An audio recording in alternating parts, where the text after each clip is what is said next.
नमस्कार, जय हिंद, वंदे मातरम स्टूडेंट्स। मैं कमलेश आंतरिक HR GK political science YouTube channel पर आपका स्वागत करती हूँ।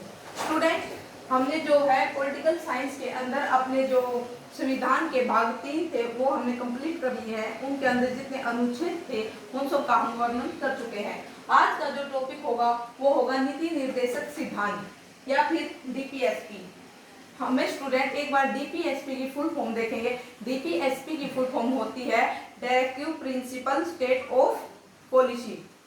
तो ठीक है स्टूडेंट, अब हम देखेंगे जो नीति निर्देशक सिद्धांत है इनका वर्णन संविधान के भाग 4 में किया गया है। और जो नीति निर्देशक सिद्धांत है ये हमने अपने संविधान में आयरलैंड के संविधान से लिए हैं और आयरलैंड ने भी स्पेन के संविधान से नीति निर्देशक सिद्धांत को शामिल किया है। अब स्टूडेंट हम देखते हैं जो नीति निर्देशक सिद्धांत है वो अनुच्छेद 36 से लेकर अनुच्छेद 51 तक इनका जो है हमारे संविधान के अंदर वर्णन किया गया है।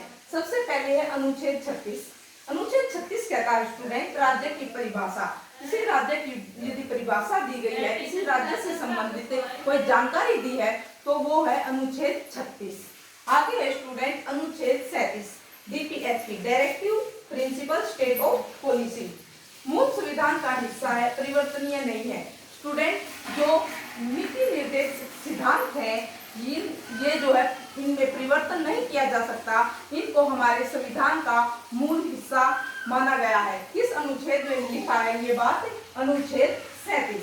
अब आता है स्टूडेंट अनुच्छेद 38 राज्य की सामाजिक आर्थिक राजनीतिक न्याय की पूर्ण स्थापना। या फिर ये भी क्वेश्चन हमारे एग्जाम में देखने को मिल सकता है कि राज्य की सामाजिक राजनीतिक न्याय का वर्णन कौन से अनुच्छेद में किया गया है?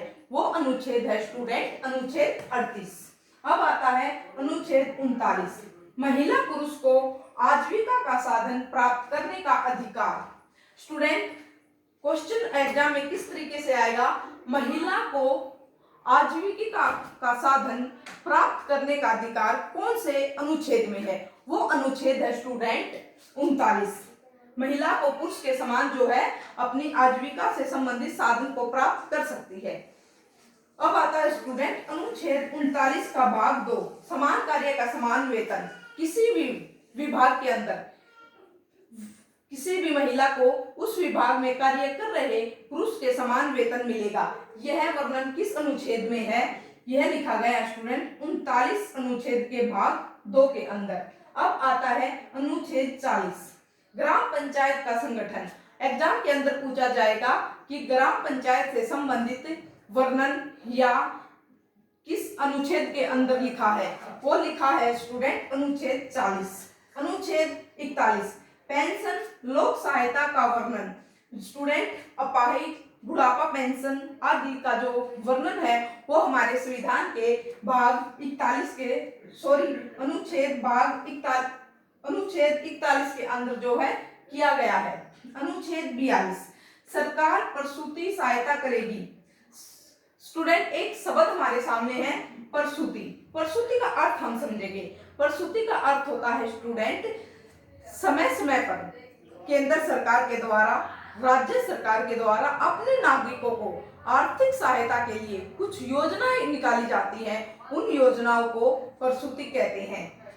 तो ठीक है स्टूडेंट, हमारे एग्जाम में इस तरह का क्वेश्चन देखने को मिल सकता है कि सरकार द्वारा समय समय पर निकाली जाने वाली योजनाओं का वर्णन किस अनुच्छेद के अंदर है? वो अनुच्छेद है स्टूडेंट अनुच्छेद 42।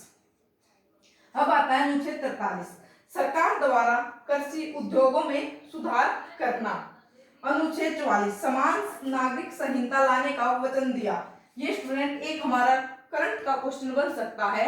जो वर्तमान में उत्तराखंड है उसने भी जो है समान संहिता अनुच्छेद 44 को अपने राज्य में लागू कर दिया है। समान नागरिक संहिता से अभिप्राय है स्टूडेंट अपने राज्य के सभी नागरिकों के लिए समान रूल होना, चाहे वो शादी का हो, चाहे वो तलाक से संबंधित हो, चाहे वो शिक्षा से संबंधित हो, चाहे वो किसी भी तरह से हो, सभी नागरिकों के लिए समान जो है कानून होना।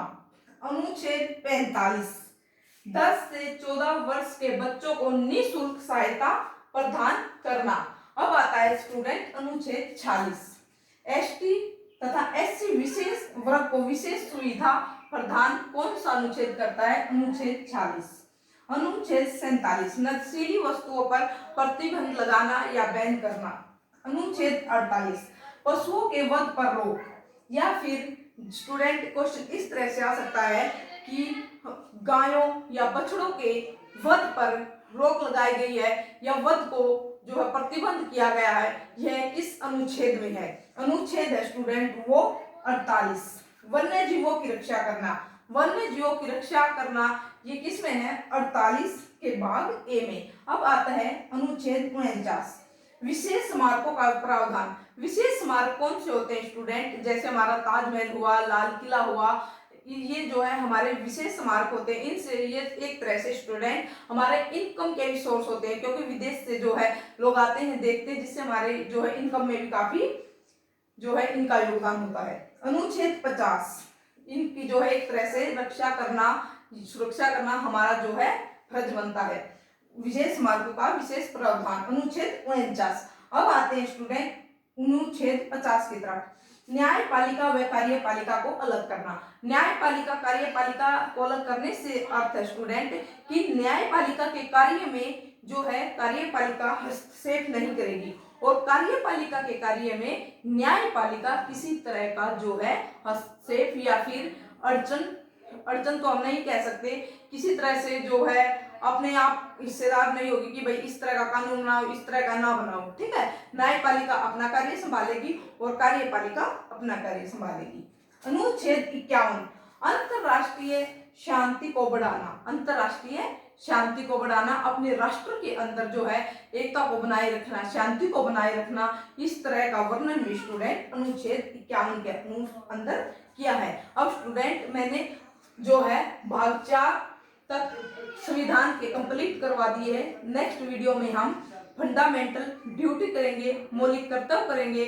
तो स्टूडेंट अब हम आपसे जो है विदा लेते हैं। यदि वीडियो अच्छी लगी तो लाइक करना, शेयर करना और सब्सक्राइब करना न भूलें।